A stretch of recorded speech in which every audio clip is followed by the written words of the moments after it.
Durant l'année 2015, le PNDL a signé 201 conventions d'un montant de 5,68 milliards de francs CFA. À terme, 265 microprojets ont été provisoirement réceptionnés et 482 ont fait l'objet de réception définitive. 230 conventions de financement ont été clôturées.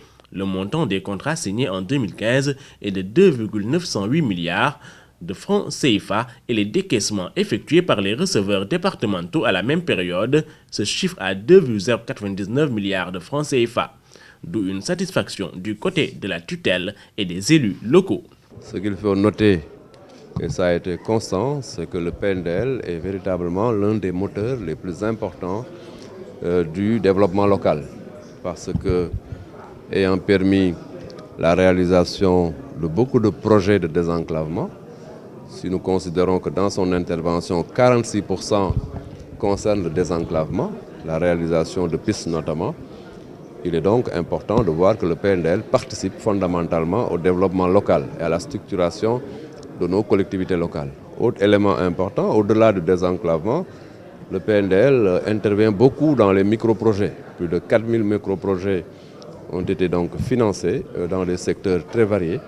Là aussi, il est important de noter l'impact du PNDL dans les conditions de vie des populations et dans la production de la recherche dans les collectivités locales. Mes impressions, c'est d'abord des impressions de satisfaction parce que moi, je suis un élu local et j'ai vécu sur le terrain les réalisations du PNDL en matière d'appui pour les micro-projets, en termes de réalisation de pistes communautaires, en matière d'appui institutionnel aux organisations faîtières que nous dirigeons, sur la base d'une convention que l'UAL a signée avec le PNDL, en termes d'appui pour les programmes de renforcement des capacités. C'est autant de choses que nous avons vécues en 2015 qui ont été restituées aujourd'hui lors de ce comité de pilotage. Et c'est avec bonheur que j'ai participé à cela.